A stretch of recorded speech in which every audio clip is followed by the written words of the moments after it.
Alright, so let's get started mga kapatid. Now, sa ating huling pag-aaral, tinalakay ho natin ang Jude chapter 3 and 4. Dito po natin natutunan that napaka-importante po na binibigyan po natin ng defense and to contend ang ating pananampalataya bilang mga Kristiyano. Ang dahilan naman sa konteksto po ni Jude kung bakit po inatasan niya ang mga Kristiyano to defend the gospel faith dahil may mga nakapasok na mga masasabi po natin huwad, mga false na brethren o huwad na kapatiran. Kagaya po na nakalagay sa talatang 4, sabi po dito, ito yung dahilan, sumulat ako sa inyo dahil hindi ninyo namalayan na napasok kayo ng mga ilan mga tao na pinipilit baguhin ang mga aral tungkol sa biyaya ng Diyos upang makagawa ng kalaswaan. Tinalikuran nila ang ating Panginoon Jesucristo na nagmamay-ari ng ating buhay. Sila'y mga taong walang Diyos na noon paman ay nakatakda ng parusahan ayon sa kasulatan. So we can say mga kapatid that overall ang pinakatema po talaga ng Jude is to protect the gospel, remain in Christ, at mag-ingat sa mga nakapasok sa loob ng simbahan. So ito ho ay nagtuturo po sa atin that hindi lahat ho na puwapasok sa loob ng simbahan ay masasabi po natin Kristiyano. So it's very clear, based on what we see in verse 4, may mga nakapasok na mga huwad na kapatiran. Ngayon po, sa ating pag-aaralan po dito sa talatang 5 hanggang 16, may mga mapapansin po tayo in this section na masasabi po natin a mixture of examples patungkol po sa judgment.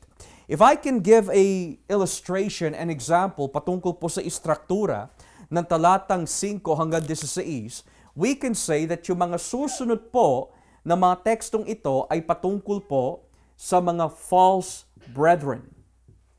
Okay? False brethren.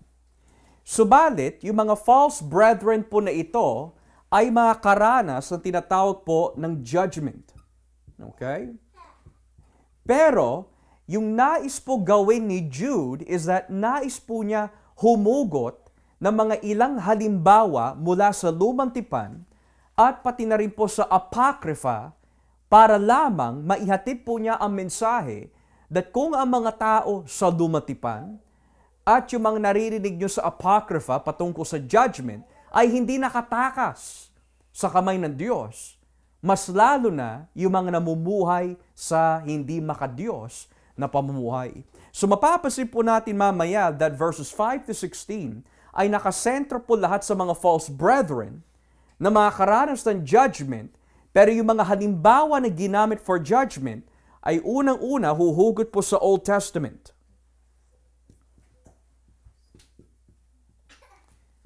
Pangalawa, huhugot din po siya sa Apocrypha. Okay?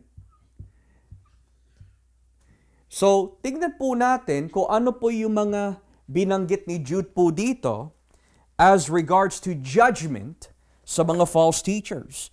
Well, let's begin off in verse 5.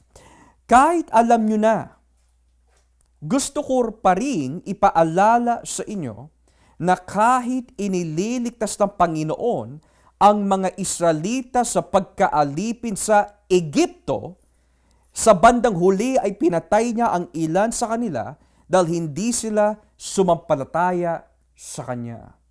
Now, the first example na ginamit po ni Jude po dito are the Israelites that were saved out of Egypt. So when did that take place?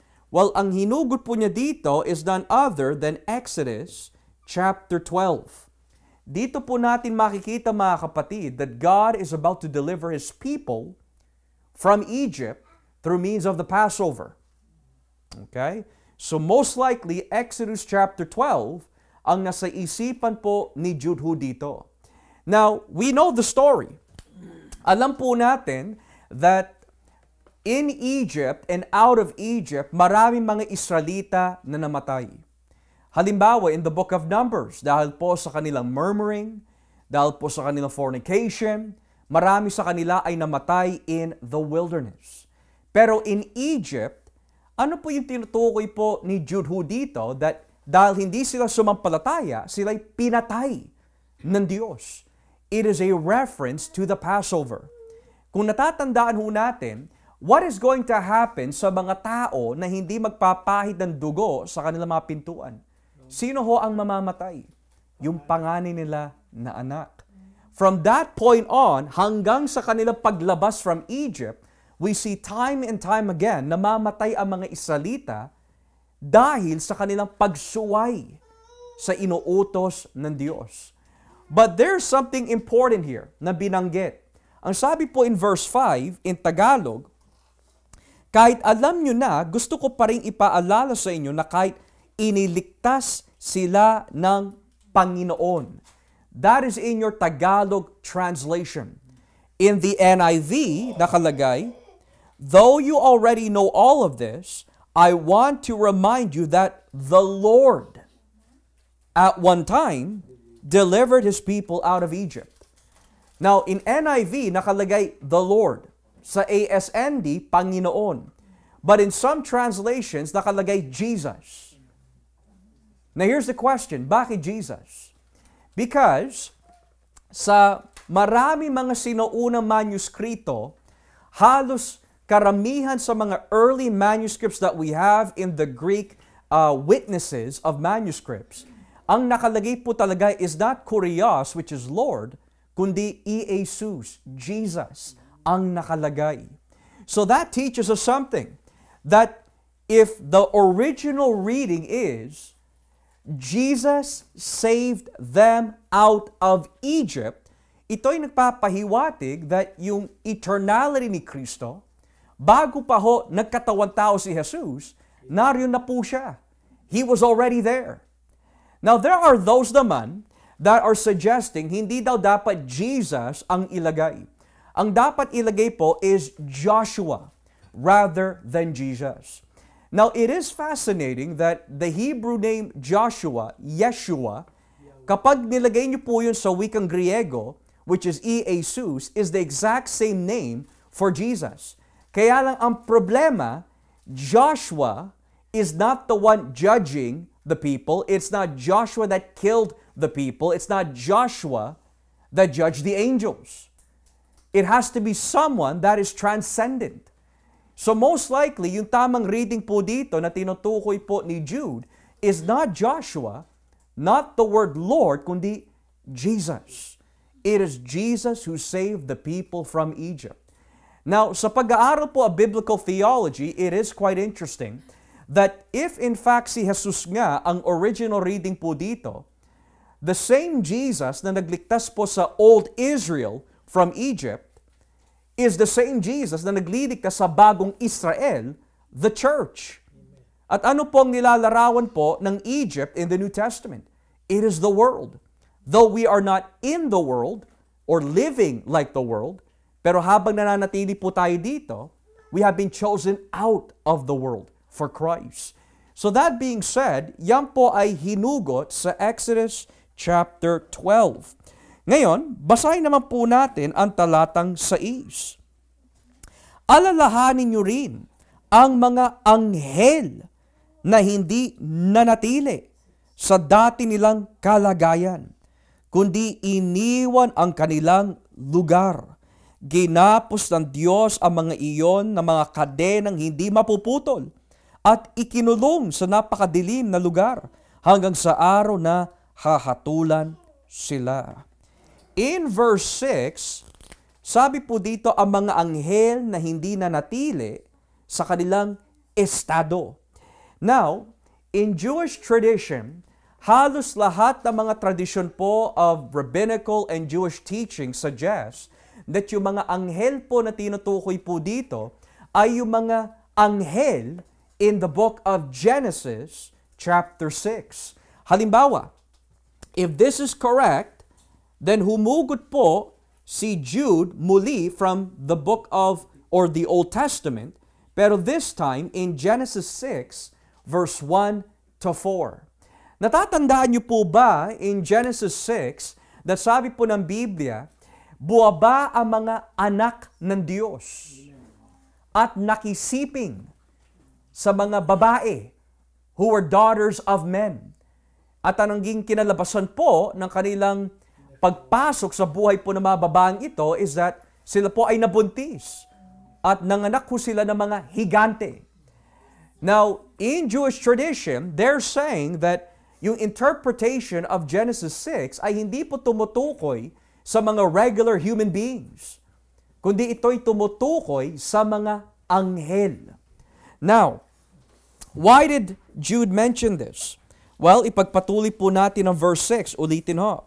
Sabi po dito, alalahanin nyo rin ang mga anghel na hindi nanatili sa dati nilang kalagayan.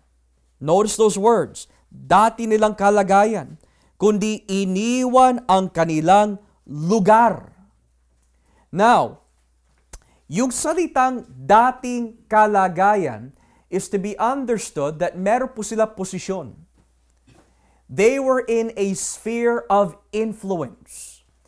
Now, maaari ho natin tanungin, bakit sa dami po mga halimbawa in the Old Testament na pwede po gamitin ni Jude for judgment, why did he have to use Genesis chapter 6 as an example? Well, given the fact that kung tama nga ho ito, that ang mga nakapasok na mga huwad na kapatiran were former members of the church, perhaps the reason why Jude uses this, kagaya ng mga anghel who left their true position and lumipat po sila upang gumawa ng hindi maganda sa harapan ng Diyos, ganoon din yung mga dating nakapasok sa church, they were in a good position, pero later on tumiwalag at gumawa ng kalokohan. So, ang ginagawa po ni Jude is, kagaya ng mga anghel, ganyan din yung mga nakapasok sa inyo. Meron sila posisyon, pero dahil nakihalubilo sila sa mga tao na hindi dapat nilang to have fellowship with, dahil may ginagawa silang kalokohan, ganyan din ang ginagawa ng mga false teachers. They were in a right position, perhaps even a teaching position, tumiwalag sila, umalis sila sa kanilang magandang posisyon, and they started doing things na nakasira in the church. Moreover, bukod pa ho sa Genesis 6, notice yung nakalagay ho dito, ginapos ng Diyos ang mga iyon na mga kadenang hindi mapuputol at ikinulong sa napakadilim na lugar hanggang sa araw na hahatulan sila. Now, here is something that I want to clarify. Kapag sinabi po ng Biblia, ikinadena ho sila, sometimes, the word ikinadena could be understood as literal or sometimes figurative. Now, if we are to interpret this as literal, this suggests that ang mga anghel na binabanggit po dito ay may katawan. Pero dahil po ang mga anghel ay masasabi po natin invisible spiritual beings nang may kakayahan na mag-anyo bilang mga tao, pero dahil po sila ay ikinadena in a sense, this is another way of saying they are judged and bound. Hindi sila makakilos. They are reserved for judgment. Now, kagaya po ni Jude, ganito din ang binanggit ni Peter. In 2 Peter chapter 2, kung atin po babasahin, talatang 4, ikalawang Pedro chapter 2, verse 4, look what it says. Kahit nga ang mga anghel ay hindi kinaawaan ng Diyos nang nagkasala sila, sa halip itinapon sila sa malalim at madilim na hukay para roon hintayin ang araw ng paghuhukom. So kita ho natin dito, 2 Peter and si Jude ay may kaugnayan when it comes to the judgment of the angels. Now, kung tama nga po ang sinasabi po ng tradisyon ng mga Hudyo, that yung mga anak ng Diyos na binabanggit po sa Genesis 6 are in fact the angels, sabi ng Biblia, they are now bound o ikinadena and reserved in darkness for judgment sa araw ng paghuhukom. So, let's pause here for a moment. Ano po ang pagkakasala ng mga tao in Exodus 12? Unbelief. Ano po ang pagkakasala ng mga espiritu in Genesis 6? Left their position. Ngayon, tignan po natin ang talatang 7. Let's read verse 7. At alalahanin niyo rin ang nangyari sa Sodom at Gomorrah at sa mga kalapit na bayan nila. Katulad ng mga anghel na iyon, gumawa sila ng lahat ng uri ng kalaswaan, pati na ng kahalayan sa hindi nila kauri. Pinarusahan sila sa walang hanggang apoy bilang babala sa lahat. Now let's stop here for a moment. Humugot na naman si Jude from Genesis, but this time in chapter 19. Now, kung sa Exodus 12, ang rason kung bakit namatay ang mga ilan is because of unbelief, at ang kasalanan po sa Genesis 6 is iniwan, they abandoned, they left their created position that God has made for them. Ano naman po ang kasalanan sa Genesis 19? Sexual immorality.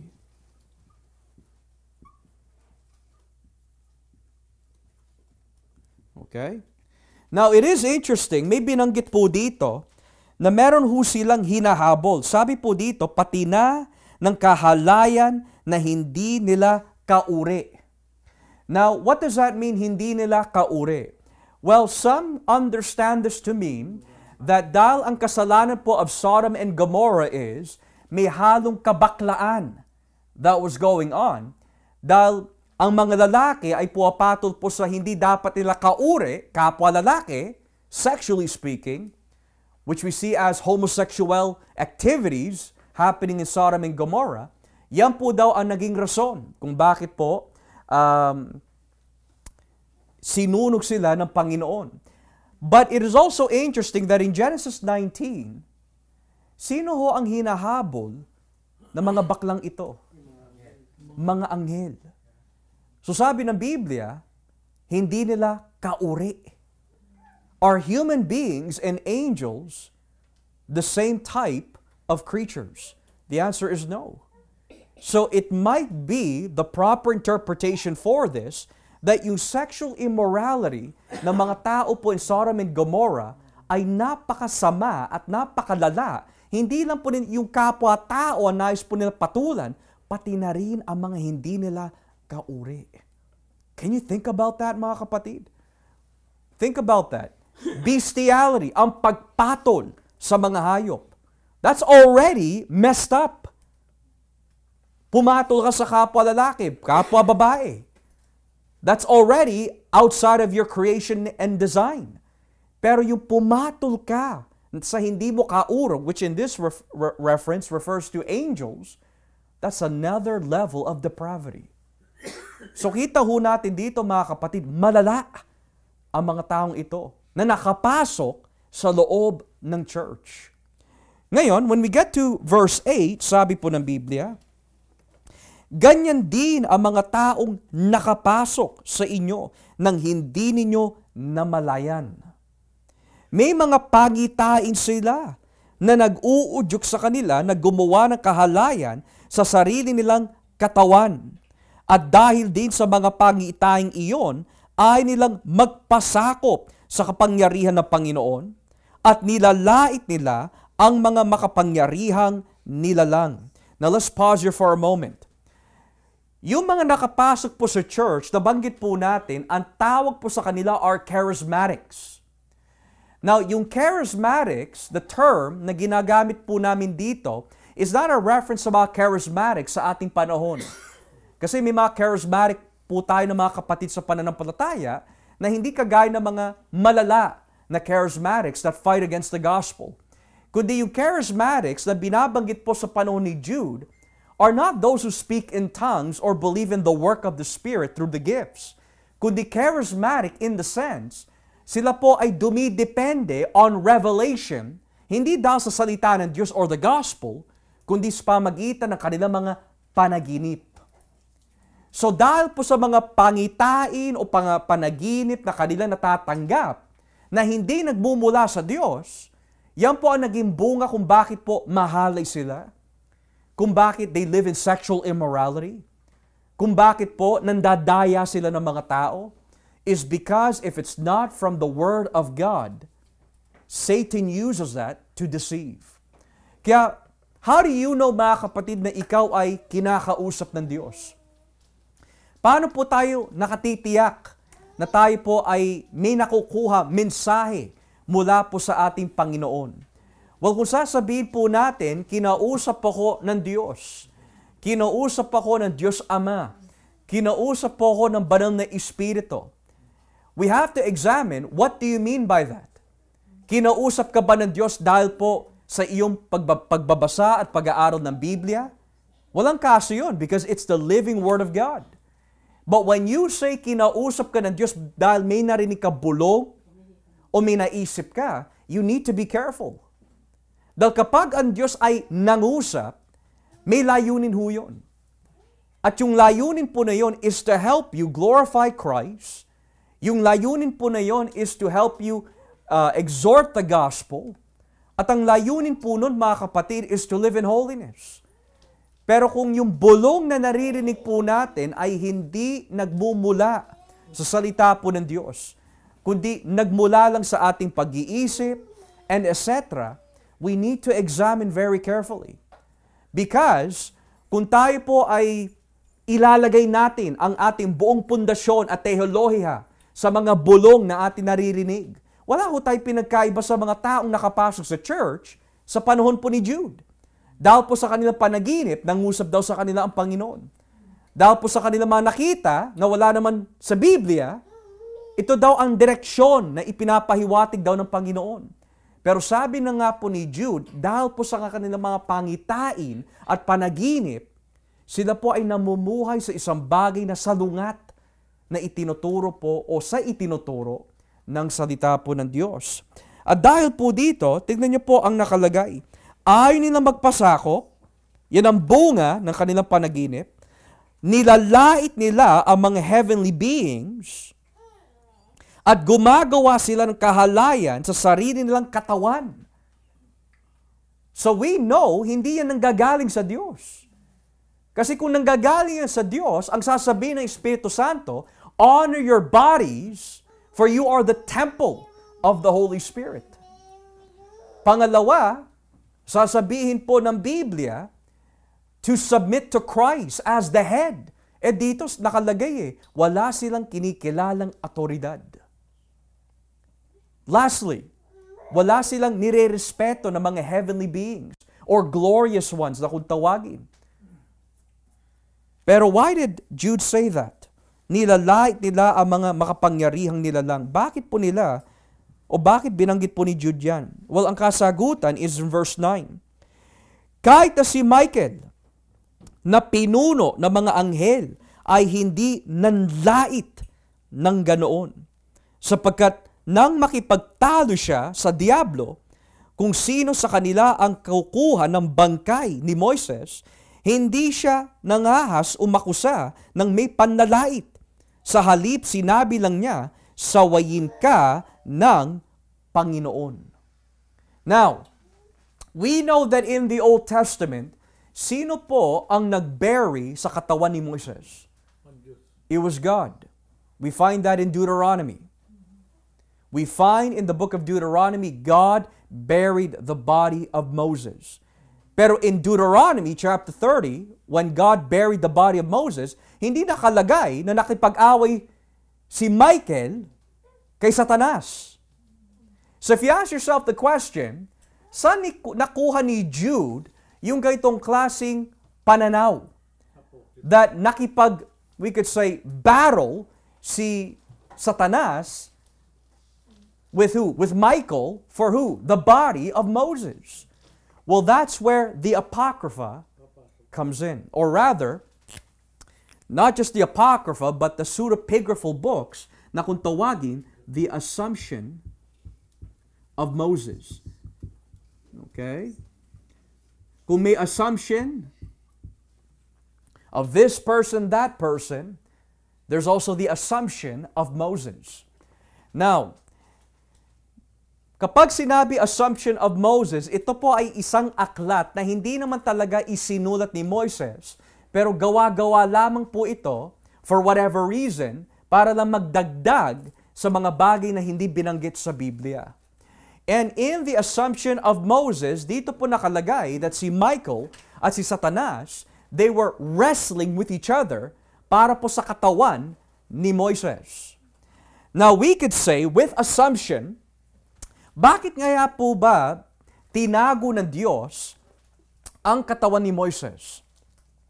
Well, we could say Moses rather, was the very figure in the Old Testament that represented the law. Siya po ay kinikilala ng mga Hudyo bilang propeta ng Diyos. Si Moises ay pinapakinggan ng mga Israelita. Ngayon, what would have happened kung hindi tinago ng Diyos ang katawan ni Moises when he died? Perhaps they would have worshipped him. Kagaya po ng ginagawa po nila with the Ark of Covenant. Their trust is in the Ark of the Covenant. Their trust is in the temple. How much more for the physical body of Moses? Pero here, it is most likely the assumption of Moses ang ginamit po ni Jude. Okay? So we have 3 from the Old Testament, 1 so far from the Apocrypha. Now, going back to this, sa Biblia, makikita ho natin mga kapatid that si Michael, when you think about it, ay isang makapangyarihan na anghel. Of course, not almighty than God, kundi isang high-ranking angel. Halimbawa, in the book of Daniel chapter 10, kung ating po babasahin, Daniel chapter 10 verse 13, makikita po natin that si Michael ay tinatawag na archangel. Okay? Archangel, chief, high-ranking angel. Daniel chapter 10, beginning at verse 12. Daniel chapter 10, verse 12. Tignan niyo po ang nakalagay.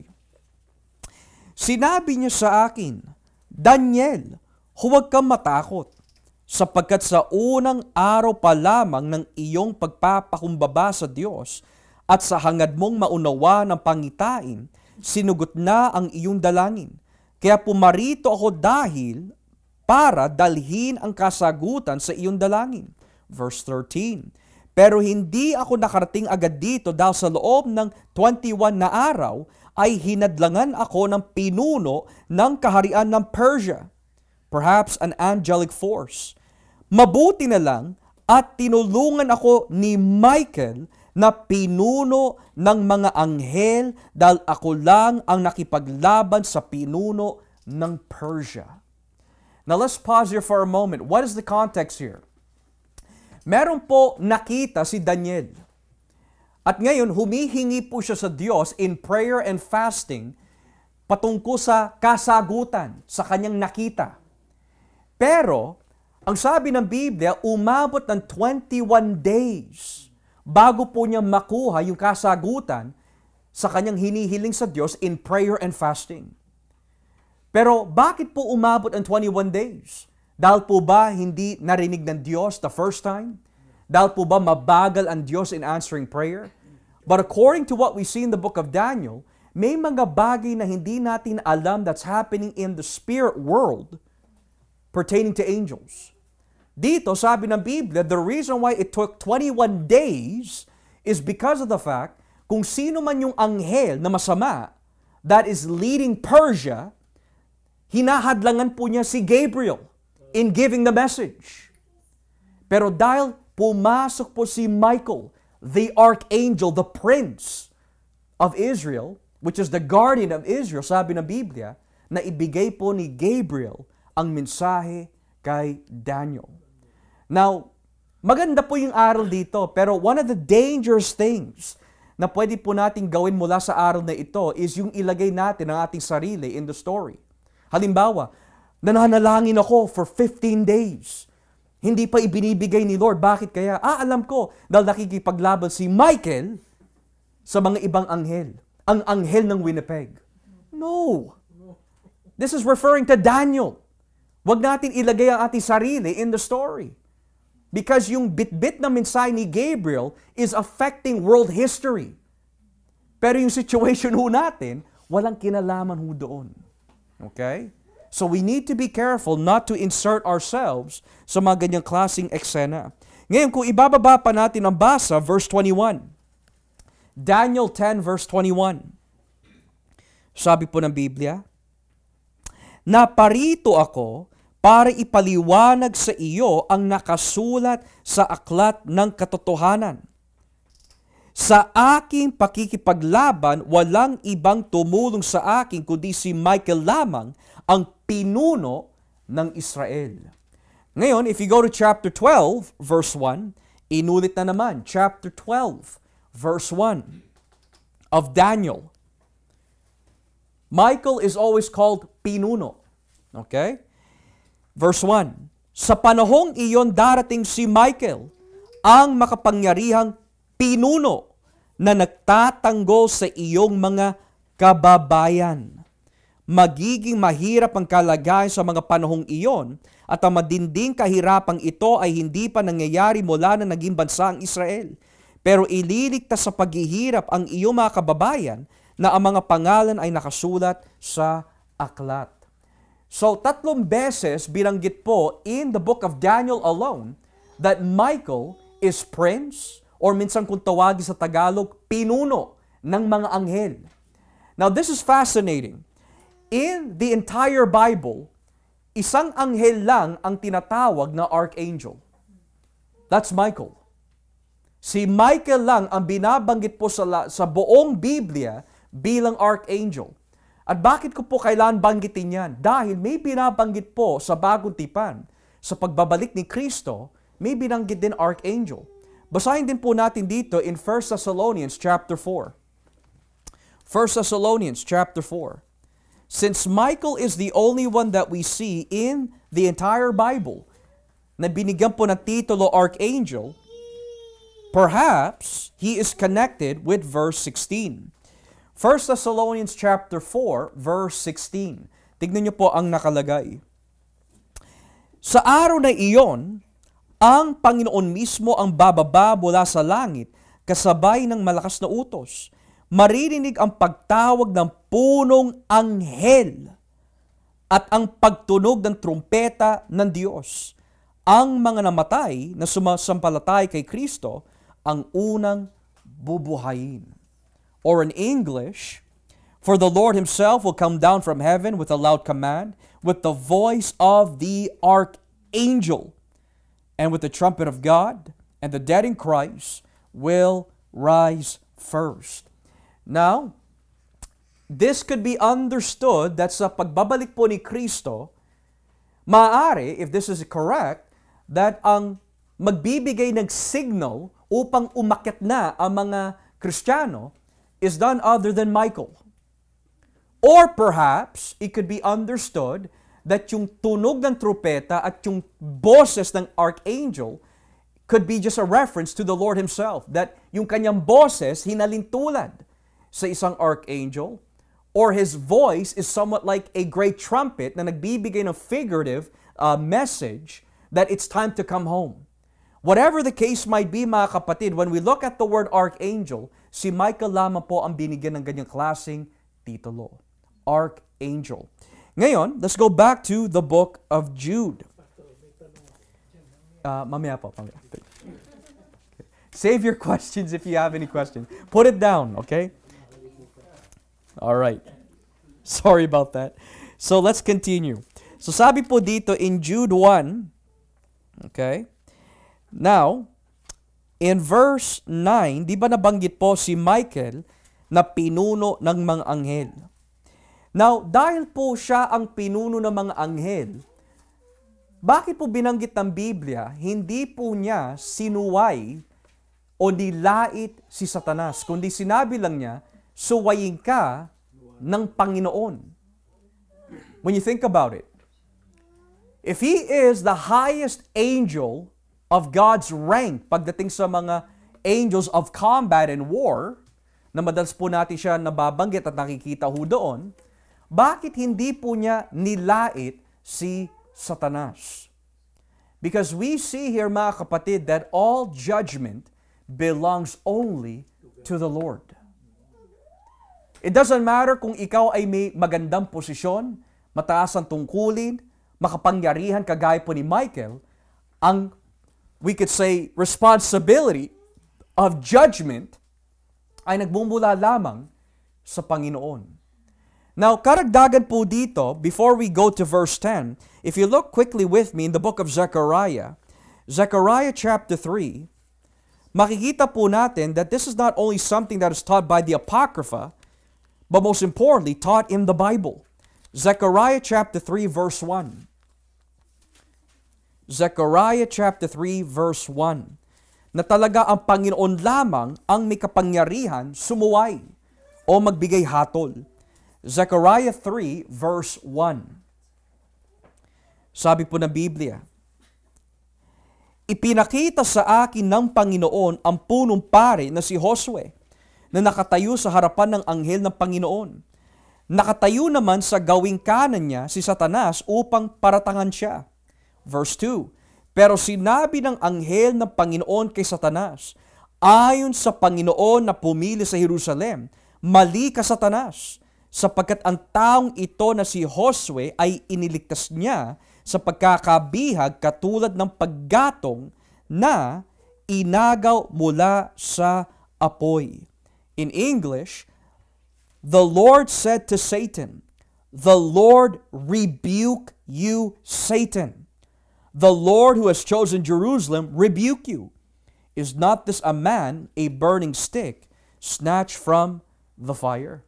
So we see that hindi lang po ito isang katuruan in the Apocrypha, but it is also something that is taught clearly in Scripture, na kahit po yung anghel in that vision, hindi po niya nirebuke si Satanas on his own authority, kundi may the Lord rebuke you. So tayo, wala po tayong kapangyarihan na magsabi, kapag ang isang tao po ay nagkasala, alam mo, sinusumpa kita, hinahatulan na kita. Hindi, sabi ng Biblia, God will do yung anathema. God will do the cursing, not us. Dahil wala tayong karapatan na gawin po yun dahil tayo din ay nagkasala sa Diyos. A perfect condemnation must only come from a perfect God. And therefore, God is that perfect judge. Kaya yan din ay nagbibigay po sa atin ng magandang aral kapag tayo po ay inuusig. May mga tao po na kumakalaban ho sa inyo o gumagawa po ng kasamaan sa inyo. Bagamat sabihin na ho natin, kayo ang biktima, kayo po ay namumuhay sa kabanalan, wala kang ginawa masama sa kanila, wala ka pa rin karapatan na sumpain sila. Ang sabi ng Biblia, bless them, pray for them, love them. Yun ang trabaho natin. Pero ang trabaho ng Diyos, siya ang hahato sa kanila kapag hindi pa sila nagsisi. At ano po mas nakakatakot? Ang paghatol ng tao o ang paghatol ng Diyos? Ang sabi po in the book of Hebrews, katakot-takot po na mahulog sa kamay ng isang buhay na Diyos. So all judgment must come from God. Now, when we get to verse 10 of Jude 1 verse 10, tignan niyo po ang sinasabi dito. Pinagpapatuloy po ni Jude ang mga false teachers. Pero ang mga taong ito'y nanlalait sa mga bagay na hindi nila naintindihan. Tulad ng mga hayop na hindi iniisip ang kanilang ginagawa. Wala silang ibang sinusunod kundi ang likas na damdamin nila na siyang nagdadala sa kanila sa kapahamakan. So ang tanong dito, bakit ginamit po ni Jude yung assumption of Moses? Kung sa panahon po ng assumption of Moses, hindi sinuway ni Michael out of his own authority, si Satanas, ang ginagawa naman po ng mga false brothers na ito, they're doing something that not even angels are doing. Wala silang kinikilalang otoridad. Nilalait pa nila ang mga heavenly beings. Now, we do not know kung paano po nila ginagawa ho ito. The text does not give us enough information. Pero sabi ng Biblia nilalait po nila ang mga makapangyarihang nilalang. So ngayon, when we go to verse 11, nakaawa ang sasapitin ng mga taong ito dahil sinunod nila ang ginawa ni Cain. That's an Old Testament figure. Tinularan din nila si Balaam, another Old Testament figure. Dahil kahit alam nilang mali ang ginagawa nila, patuloy pa rin nila itong ginagawa dahil nasilaw sila sa salapi.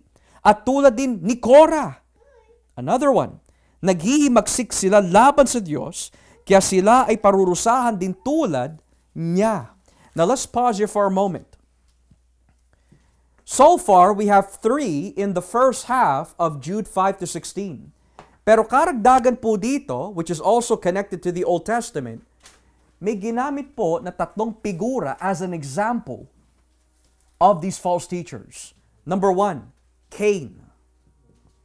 Si Cain ay nabanggit po sa Genesis chapter 4. Okay? Number 2, sino po ang binanggit? Balaam. This is mentioned in Numbers 31. And lastly, ang huling binanggit ay si Korah. Okay?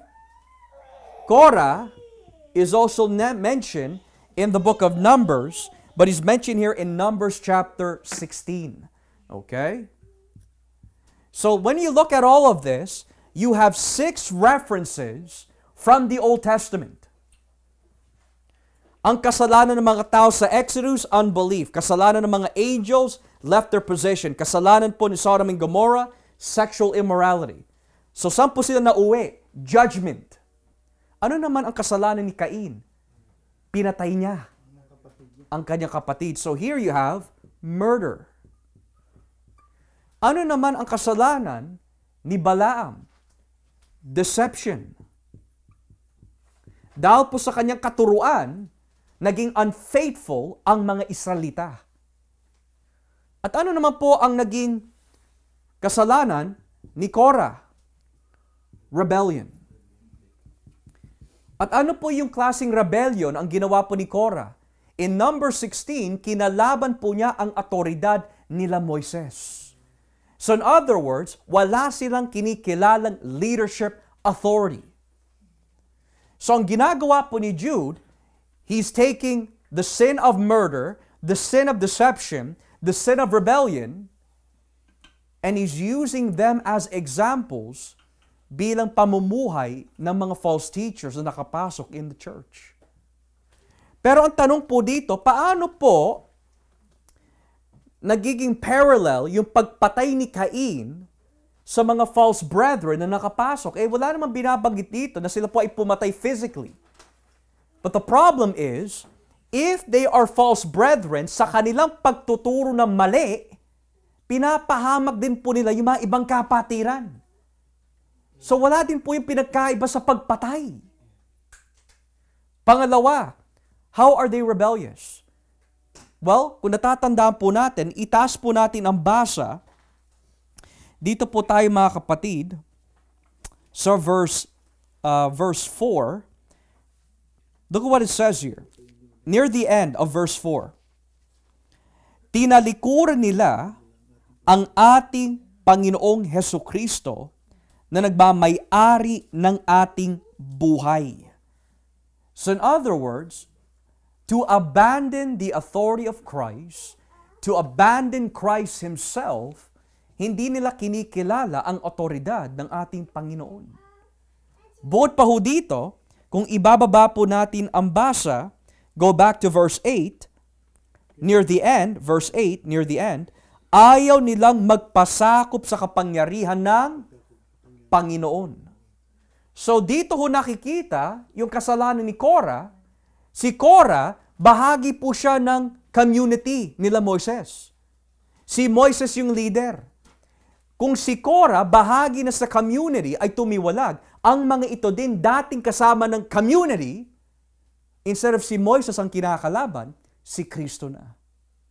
You see the parallel? Pero we all know what happened to all these men. Cain, pinaalis. He was a fugitive. Balaam, pinatay. Korah, namatay nung binuksan ng Diyos ang earth. He was swallowed up.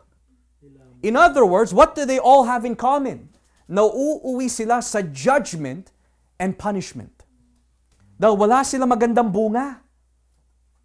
So ngayon, when you look at verse 12, ang mga taong ito'y nakakasira sa pagsalo-salo ninyo bilang magkakapatid sa Panginoon. Ang tanging habol nila ay kumain at uminom at hindi sila nahihiya sa ginagawa nila. Wala silang iniisip kundi ang kanilang sarili. Para silang mga ulap na tinatangay ng hangin pero wala namang ulan. Para silang mga punong kahoy na walang bunga sa kapanahunan nito. Binunot pati ang ugat at talagang patay na. Now there's a lot that we can deal with, pero notice what it says in English. These people are blemishes at your love feast. Now, this is the NIV. Blemish ang nakalagay. Okay, let me just put this out there. In the NIV, ang nakalagay po is blemish. Pero, yung mga ibang salin, kagaya po ng NASB, ang nakalagay hidden reefs. So mapapaisip ka, parang hidden reefs?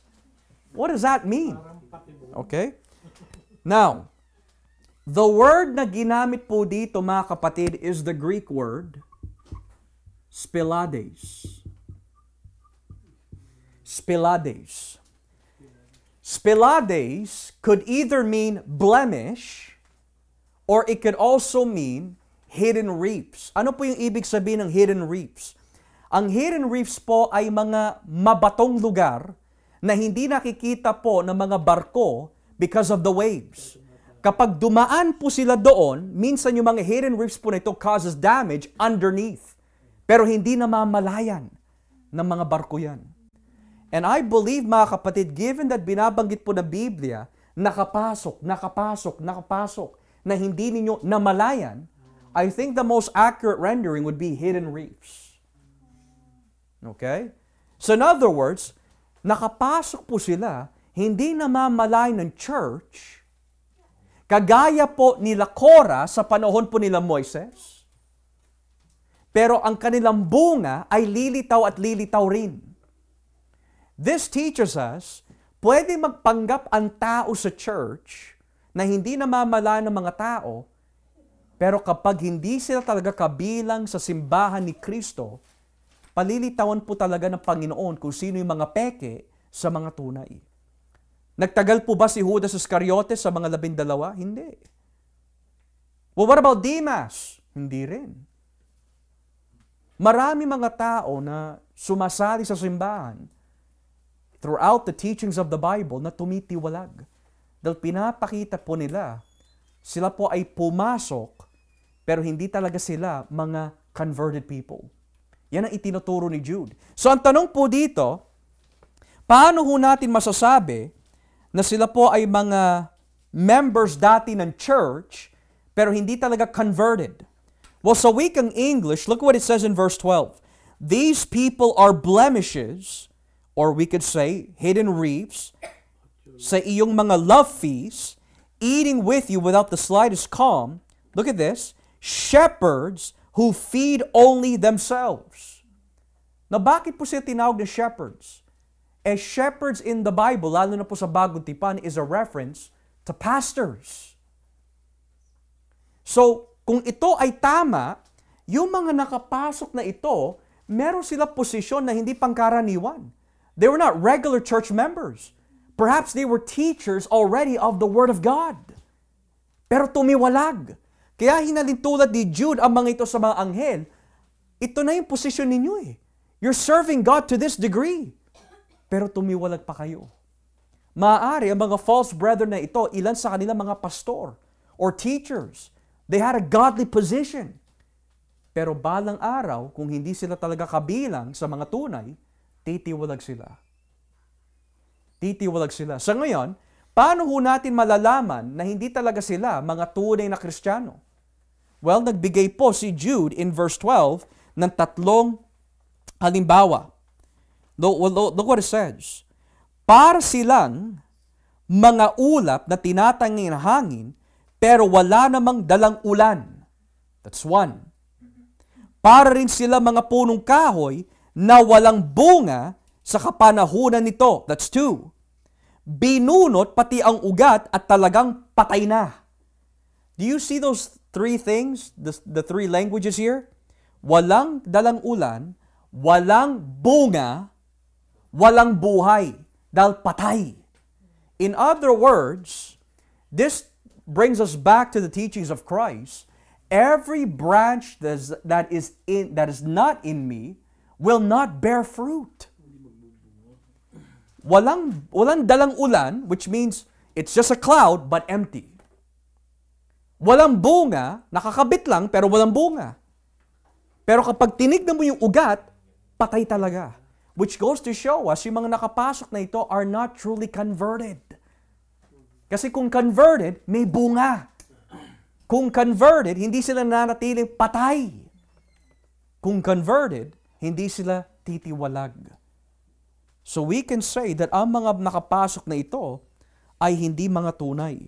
Pagdating po sa talatang 13, at kung paanong nakikita ang bula ng malalakas na alon sa dagat, nakikita rin ang mga gawa nilang kahiya-hiya. Para rin sila mga ligaw na bituin. Itinakda sila ng Diyos para sa napakadilim na lugar at mananatili sila roon magpakailanman. Now, I wanna pause you for a moment.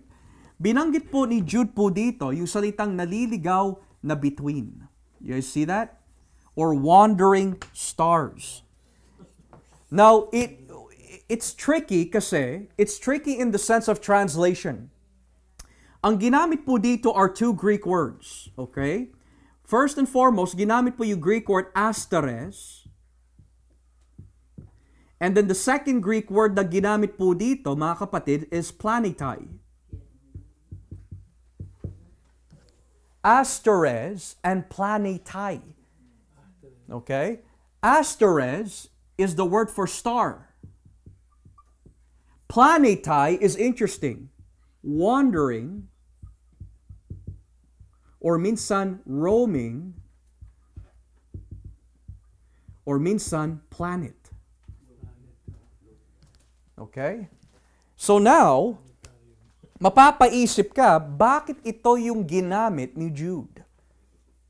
A roaming, wandering star, or a roaming, wandering star planet, is because during his time, may paniniwala po ang mga tao that dahil po ang mga planets, they move in our orbit na parang walang direksyon, ganoon din yung mga false teachers.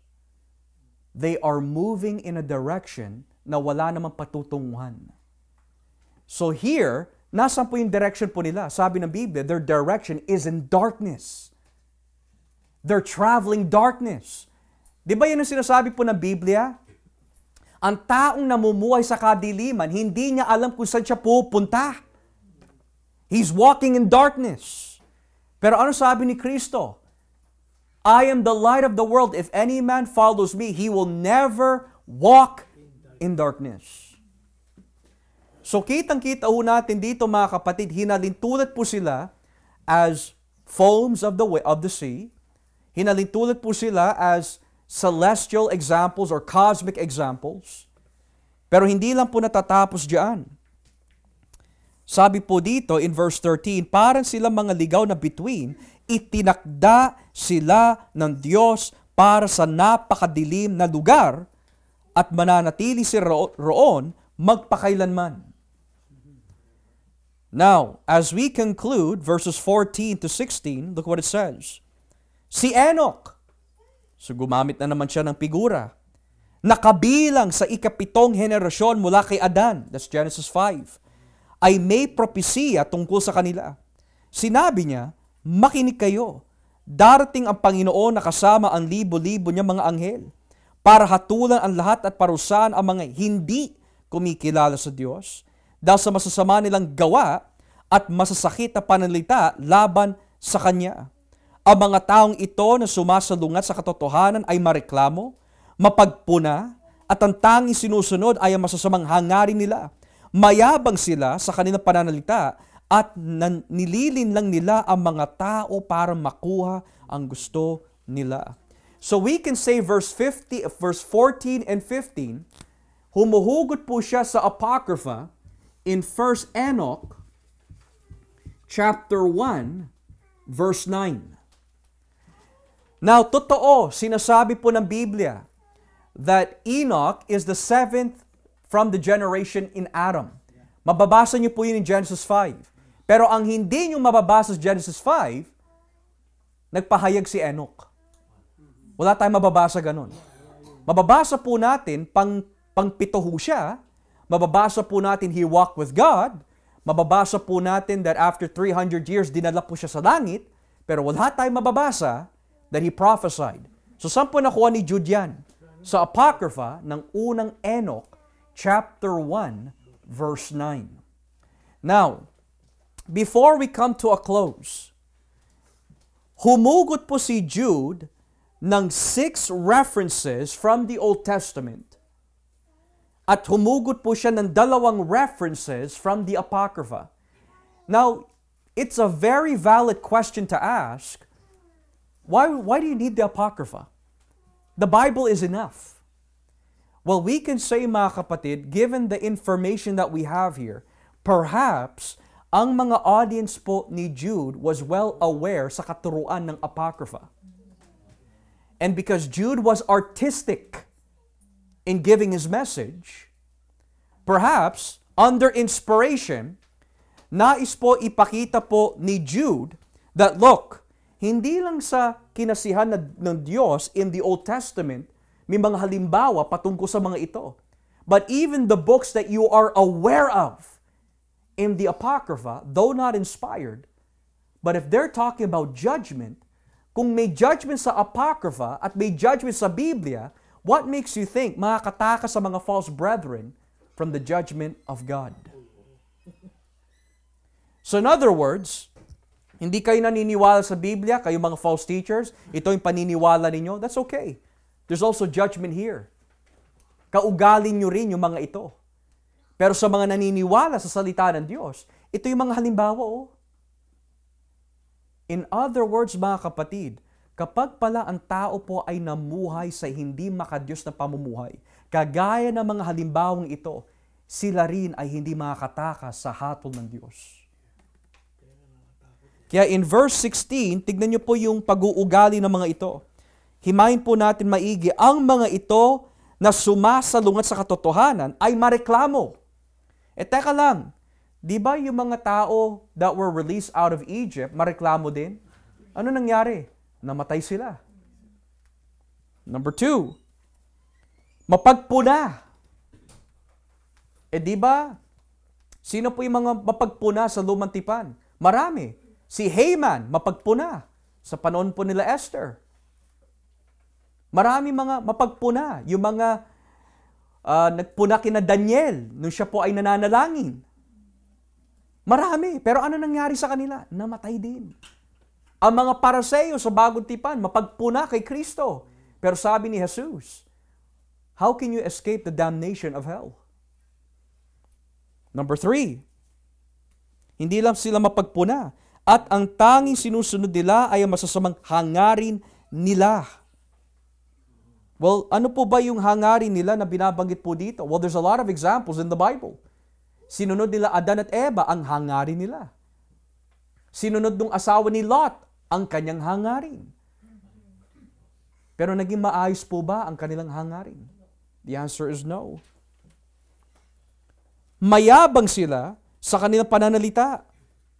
At nililin lang nila ang mga tao para makuha ang gusto nila. Kagaya po ni Balaam. Because of money, nais niya dayain ang mga Israelita. So, in short mga kapatid, kung pagdidikitin po natin ang lahat ng mga nabanggit po natin dito, o nabanggit rather ni Jude, ano po yung mensahe of verses 5 to 16? Ito ang kahihinatnan ng mga taong namumuhay in ungodliness. Yun ang mensahe niyan. No wonder why sinabi ng Biblia, Contend the faith. Manatili kayo sa pag-ibig ng Diyos. Why? Because by defending, keeping, remaining in the gospel, it preserves you to live a life of godliness. Pero ang mga taong tumiwalag, ang mga taong ayaw sumunod, ang mga taong hindi nagmamahal sa Diyos, they are living ungodly lives. At saan po? At ano ang magiging destination ng mga ungodly people? Judgment. Into outer darkness where there's weeping and gnashing of teeth. Minsan naiisip natin mga kapatid that ang godliness is yung nagmumura o yung ungodliness ay gumagawa ka ng mga physical harm sa kapwa mo o nagnanakaw sa mga tao na hindi nila alam. Hindi. Ang godliness is any form of action o pag-uugali o pag-iisip na hindi kagaya kay Kristo is ungodly. Pagmamayabang, ungodly na yon. Pagsisinungaling, ungodly na yon. Minamahal po natin yung mga nais natin abutin sa buhay na walang kinalaman sa kaharian ng Diyos. That's ungodliness. And yet sabi ng Biblia, kapag hinangat pa natin at sinunod po natin yung ungodly lust na yan, kagaya ng mga ito, hindi rin po tayo makakatakas mula sa kamay ng Diyos. Pero bakit po ito binigay ng Jude to the New Testament church? Dahil, number one, para sa mga tunay, ito po ay magbibigay ng takot sa kanila to remain in Christ. Pero sa mga hindi tunay, ito ay babala sa kanila. Pwede ka magtago. Pwede ka magpanggap. Pero kitang-kita ng Diyos ang iyong pagkatao.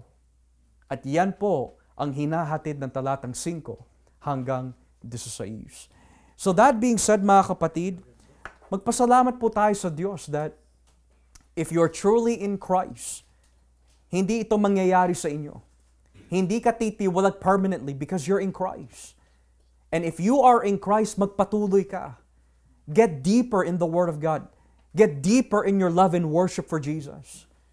Sumunod po tayo sa Kanya dahil walang maibibigay po ang mundo kung hindi kapahamakan. That being said, nawa po meron po tayo natutunan sa ating pag-aaral of Jude 5 to 16.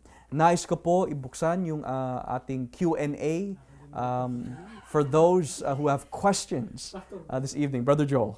Regarding sa anghel si Michael. Yes po, yes. Tinawag siyang Archangel. Archangel. Hindi ba si Lucifer Archangel din siya? Walang binabanggit ho. O Walang binabanggit. Cherubim. Anong tawag sa kanya? Well, I think you're referring po to Ezekiel. Ezekiel 28. Pero yung tinutukoy po doon sa Ezekiel 28 is a law of double reference. Tumutukoy po yung sa hari that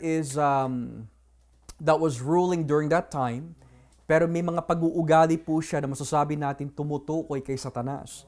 Pero yung ibig sabihin po ng cherub or kerub is another way of saying isang tagapagbantay. Kasi cherubims, to my understanding, to my knowledge, hindi sila war angels kundi mga tagapagbantay. They're guarding something in the presence of God. Ngayon, So, hindi lang si Lucifer ang tagapagbantay noon, kundi mayroon pang iba. well, kasi I make a distinction ho eh. May tinatawag na archangel and cherub. Then may mga seraphim pa. Alright? So may mga kanya-kanya po sila mga posisyon tungkulin. To my understanding, ang mga cherub, meron sila binabantayan.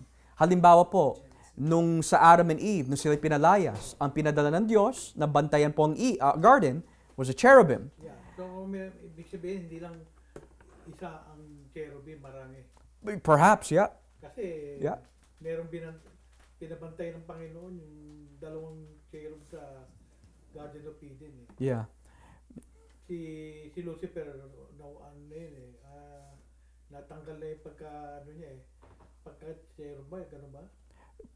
Probably po, probably. Pero all that we know in the Bible, Brother Joel, is that kung ano man po yung posisyon ni Lucifer, or rather not Lucifer, kung ano man po posisyon ni Satanas, ang sabi po sa Luke 10, verse 17 and 18, sinabi mismo ni Kristo, nakita ko si Satanas na nahulog like lightning fall from heaven, or like thunder.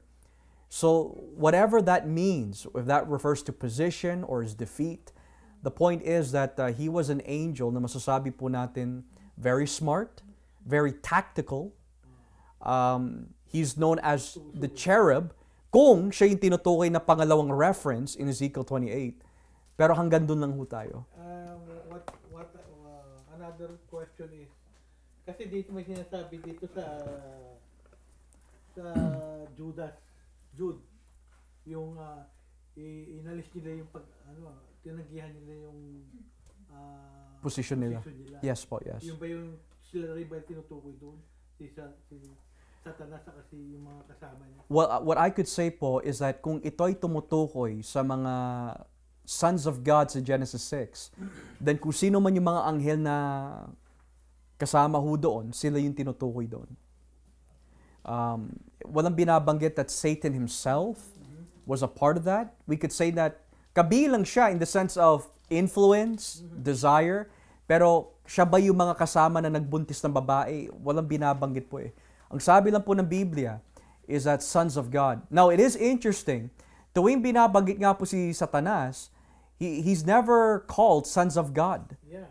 He's always, at si Satanas, kasama ang mga anak ng Diyos o Satanas lang. But he's never left with the title Son of God lang or Sons of God. So dahil Genesis 6 says, buwaba ang mga sons of God, hindi binanggit si Satanas doon, it may be yung mga ibang anghel. And we know yung mga ibang anghel po ito dahil, ang sabi po ng Biblia, dahil po sa kanilang pagkakasala, ginapos po sila eh. Yeah. Kasama doon si Absalom. Si Absalom ba yun? Apollyon. Napoleon. Apollyon. Napoleon ba yun? Pero that's in Revelation chapter 9 na ho yun. So I think that I still have to look into kung ano yung pagkakasala naman ho nito. Pero yeah, we could say that kung sino man po yung mga anghel na kabilang ho doon, they are bound and reserved for judgment. Okay? Anyone else po have questions about yung mga napag-aaralan ho natin this evening? Any questions? Pastor, parang sa Galatians 5 rin. Yung alin ha? The works of the flesh? Oh, yes. Tsaka, di ba yung paniwala about sa false, na nag-preach sa false gospel? Yeah. Ganun din, parehas din pala. Yeah. We could say that lahat sila nagkakaisa kuya sa bunga kapag kinakalaban nilang ebanghelyo. There's nothing good that can come out from fighting against the gospel. Yeah. Good question. Anyone else have any other questions? Related or unrelated? Yes. Yes. Sa Matthew 16 po, Matthew chapter 16, verse 19, sabi po ni Jesus, po kay Peter, and I will give you the keys of the kingdom of heaven. Whatever you forbid on earth will be forbidden po. And so on and so forth. Ano po yung ibig sabihin? Yeah, so ibinigay sa mga alagad yung autoridad that it's a reference really to authority and even the gospel message. Halimbawa, yung mga taong ayaw makinig sa ebanghelyo, binigyan sila ni Kristo to warn them, judgment is coming upon you. Sa mga tumanggap naman, your sins are forgiven. So that authority of truth ibinigay sa kanila. But we could also say that as the New Testament is progressing, yung katuruan ng mga apostol is the foundation of the church. So sa kanila talaga ibinigay yung otoridad na yan. Kaya sabi nga dito, as I repeat what you mentioned kanina, in Matthew 16, verse 19, ibibigay ko sa iyo ang kapangyarihan sa kaharian ng Diyos. Anumang ang ipagbawal mo sa lupa ay ipagbabawal din sa langit. At anuman ang ipahintulot mo sa lupa ay ipapahintulot din sa langit. Pagkatapos nito, sinabihan ni Jesus ang mga tagasunod niya na huwag nilang ipaalam kahit kanino na siya ang Kristo. So again, it's speaking about everything that includes the kingdom of God. Kasi the kingdom of God here is spiritual, right? So that means all the authority pertaining to the gospel, all the authority pertaining to even judgment, discipline, blessing, lahat yan, ibinigay sa mga alagad, the apostles, as a demonstration na totoo talaga ang ebanghelyo. So, makikita natin ito natupad yan, kapatid, in the book of Acts. halos lahat ng mga ginagawa ng mga alagad makapangyarihan eh. That goes to show that anuman yung gawin nila on earth has been allowed in heaven. Kasi ibinigay sa kanila ang kapangyarihan. Pero, just to clarify, sa ating mga minamahal na mga Katolikong Romano, what this verse means is that the only validated church of Christianity is the church in Rome. Yan ang ibig sabihin niyan para sa kanila. Dahil historically, nakapunta po sila Pablo at si Pedro sa Roma, they would say that because the keys have been given to Peter, therefore the only valid church is the Roman Catholic Church. Sa kanila ibinigay yung kapangyarihan na yon. So mapapansin natin throughout history, may tinatawag na apostolic succession. So kung nagmula kay Peter yung keys, ibinigay naman yung keys na yon sa susunod. And then sa susunod, and then sa susunod. Kaya yung Pope, the modern Pope, may kapangyarihan na hindi naman dapat sa kanya. Right? So there's a distortion of interpretation here. So Kuya. parang metaphorically yung pastor yung key. Kasi It's not literal. No. ano yung gospel eh. Without the gospel that we heard, you can't open, walang gate. The key there, Kuya, is more on authority. Authority. Authority. But authority towards The authority to do the gospel work. gospel work. The authority to do things on behalf of Christ. Yeah. Yeah. So the keys there refers to authority. It's not literal. Okay. Hindi po siya literal. Figures. Okay. Anyone else? Nay. Pastor, di ba si Moses, nakapatay din siya? Yes pa. Bakit siya pa rin ang pinili ng Panginoon para iligtas ang mga, mamuno sa mga Israelites? Yes. That's a very good question po, Nay. Well, we could say that yung pagpatay po niya ay hindi po kagaya ng pagpatay po nila Cain. Ang pagpatay po ni Moises was more of naawa siya eh.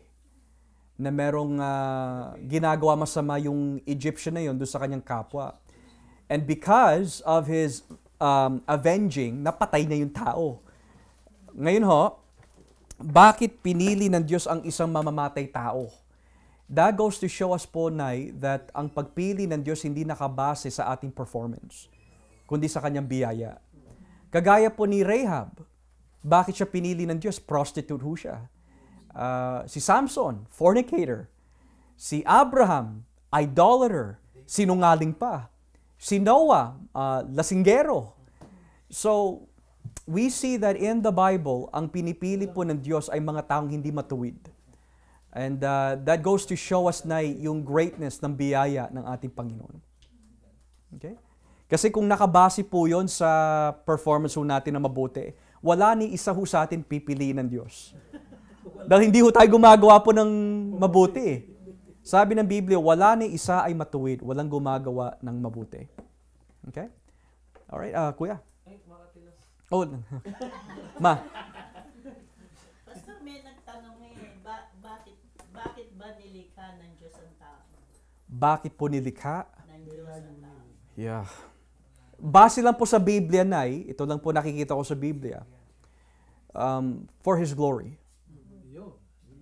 Ultimately for His glory. Hanggang dun lang ho eh. Hanggang dun na. Number 2, He wants to show relationship sa kanyang mga creatures. Pero ang bunga po nun stems ultimately sa kanyang pag-ibig eh. He wants to show that He's love. Pero yung pinakasagot po doon, Nay, that I believe lahat ay nagmumula doon is it's for His glory. Yun po talaga, Nay. Other than that, there's so many things kung bakit niya nilikha ang tao, pero bumabalik na naman po doon eh. Why did He do it? Ultimately for His glory. I guess yung kasagutan po dyan, Nay, is found in Romans 11, talatang 36. Roma 11:36. Bagamat ito po ay patungkol sa kaligtasan, gayunpaman, hindi lang po kaligtasan, kundi everything that encompasses His creative power. Sabi po dito sa talatang 33, para mas buo, Romans 11 verse 33, napakadakila ng kabutihan ng Diyos, napakalalim ng kanyang karunungan at kaalaman. Hindi natin kayang unawain ang kanyang mga pasya at pamamaraan. Gaya nga ng mga sinasabi sa kasulatan, sino kaya ang makaunawa sa kaisipan ng Panginoon? Sino kaya ang makakapagpayo sa Kanya? Sino kaya ang makapagbigay ng anuman sa Kanya para tumanaw siya ng utang ng loob? Verse 36, sapagkat ang lahat ng bagay ay nanggaling sa Kanya at nilikha amang ito sa pamagitan niya at para sa Kanya. Purihin ang Diyos magpakailanman. Amen. So nilikha niya ang lahat ng bagay para ho sa Kanya. So yun ang sagot po doon, ma. Nilikha niya lahat ng bagay para ho sa Kanya. Okay? For His glory. Any other questions? Nino, may tanong ho kayo? Bakit babae at lalaki? Bakit po lalaki at babae ho? Yun din ho ang sagot po noon, for His glory. Yun din po ang sagot po noon, for His glory. Parami. Kasi we could equally ask the question, bakit hindi yung babaeng ginawang head? Bakit puro lalaki? And then why the man, why does he not just become the help or the suitable helpmeet? Wala ka na magagawa. Talagang yun ang design po ng Panginoon eh. Bakit puro lalaki, hindi babae? Yeah, yun po talaga disenyo po ng Panginoon. We could also say that base po sa nakikita ko sa unang Korinto 11, may binabanggit po dito sa unang Korinto 11, talatang 3. This is referring to creation order. Sabi po dito, ngayon, gusto kong malaman ninyo na si Kristo ang ulo ng bawat lalaki, at ang lalaki ang siya namang ulo ng babae, at ang Diyos naman ang ulo ni Kristo. Kung ang isang lalaki ay nananalangin o nagpapahayag ng mensahe ng Diyos na may takip ang ulo, nagdadala siya ng kahihiyan sa kanyang ulo na si Kristo. Ang babae namang nananalangin o nagpapahayag ng mensahe ng Diyos na walang takip ang ulo ay nagdadala ng kahihiyan sa kanyang ulo na walang iba kundi ang lalaki. At para na rin siyang nagpakalbo. Kung ayaw magtakip ng ulo ang isang babae, magpaputol na lang siya ng buhok. Ngunit kahiya-hiya naman sa babae ang magpaputol ng buhok o magpakalbo. Kaya dapat siyang magtakip ng ulo. Hindi dapat magtakip ng ulo ang lalaki kapag sumasamba siya dahil siya'y larawan at karangalan ng Diyos. Ngunit ang babae ang karangalan ng lalaki. Sapagkat hindi naman nilikha ang lalaki mula sa babae, kundi ang babae nagmula sa lalaki. At hindi naman nilikha ang lalaki para sa babae, kundi ang babae para sa lalaki. Kaya dapat magtakip ng ulo ang babae upang makita, maging ng mga anghel na nagpapasakop siya sa kanyang asawa. Now, verse 11, ngunit dapat niyo tandaan na sa buhay natin sa Panginoon, kailangan ng babae ang lalaki, at kailangan din ng lalaki ang babae. Dahil kung nagmula ang unang babae sa lalaki, ang lalaki naman ay ipinapanganak ng babae, at ang lahat naman ay nagmumula sa Diyos. Hanggang doon lang na eh. Meron din po binabanggit sa unang Korinto 15, pero it's more of yung uniqueness ng bawat katawan ng mga nilalang. There's a body of the star, there's a body of the creatures, there's a body of this. So, yan lang po ang nakikita ko, Honay. Okay? Alright, anyone else have any other questions bago po tayo magtapos? Any questions? Related, unrelated? Brother Ray? Pinag-iisipan ko lang kasi yung nabanggit nyo kanina, yung dun sa Daniel. Yes po, yes. Yung parang 21 days na parang... Bago makuha. Oo, hindi ba natin ma-apply yun kunyari pagka sa situation na kunyari may pinag-pray tayo, so let's say salvation siguro ng member of family. Sure. Or sabihin mo may healing for siguro sa cancer, parang hindi ba pwedeng yun na parang hinahadlangan ng kaaway yung Yeah. bago ibigay ni God yung That's a very good question. Pero I think I would make a distinction po, Brother Ray, because sa kaso ni Daniel, it wasn't salvation he was asking for. He was asking for clarity dun sa nakita niya na vision. Whereas for salvation, we can say that walang pwede humadlang sa kaligtasan na pwede ibigay ng Panginoon because ang nagbibigay ng kaligtasan ay ang Diyos eh. So ngayon, sinasabi sa Job 42 that nagagawa ng Diyos ang lahat ng gusto niyong gawin at walang pwede humadlang sa Kanya. Now, ang nahadlangan ay hindi ang Diyos kundi yung anghel. Pero since God is the one giving salvation, walang pwede humadlang sa Kanya. Yeah. Walang pwede humadlang sa Kanya. But we can't say, Brother Ray, that when we're praying for the salvation of people, hindi hadlang ang tawag doon. If it comes to the point where after 50 years, doon na sila nabuksan, that's not hadlang. What we could call that is that's the perfect time for them. Yan yung appointed time para sa kanila. So a good example is yung, kung hindi ako nagkakamali, Ecclesiastes 3, where it says, all things are beautiful in His time. So in His time. So there's a time to live, there's a time to die, there's a time to ano. So I would say that for the sake of salvation, may perfect time yan. Not necessarily hindrance, but a perfect time. Okay? Anyone else po have any other questions bago po tayo magtapos? Okay? Isasara ko na ho bago dumating yung mga mahihirap na katanungan. Mula sa mga bata, mahirap na ho. So, isasara ko na po ito as what I mentioned and ipagpatuloy na lang po natin ang ating fellowship right afterwards. So tayo po ay magbigay na po ng doxology sa ating Panginoon.